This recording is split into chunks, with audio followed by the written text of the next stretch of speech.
வணக்கம் சார். நம்ம பார்க்க போகிற இடம் வந்து ரெட் சாயில் மண், புஞ்சை லேண்டு, 2 ஏக்கரா 36 சென்ட்டு. ஒரு சென்ட் வந்து 30,000 சொல்கிறாங்க. வெங்கோடு கிராமத்தில் சேர்ந்த இடம். திருவண்ணாமலை மாவட்டம், செய்யாறு தாலுக்கா, வெங்கோடு கிராமம், உத்தரமேரூர் அருகில் சேர்ந்த இடம். ஒரு சென்ட் வந்து 30 ரூபா சொல்கிறாங்க. பேசலாம் சார்.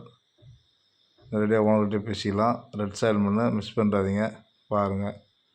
பிடிச்சிருந்தா மேலே இருக்கிற நம்பருக்கு ஃபோன் பண்ணுங்கள். சைட் விசிட் கூப்பிட்டு போகிறோம்.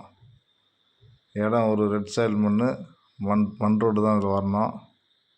ஊருக்குள்ளே சிமெண்ட் ரோட்டில் வந்து மண் ரோடு தான் வரணும். இடம் வந்து விவசாயத்துக்கு நல்ல இடம் சார்.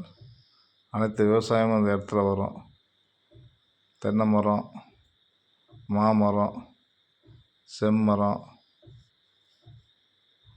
வெண்டைக்காய், வாழைக்காய், கொய்யாய், புஞ்சை பயிரும் எல்லா பயிரும் வைக்கலாம் சார். இந்த பக்கத்தில் எல்லாம் விவசாயம், நெல் பயிர் எல்லாம் வச்சுருக்காங்க.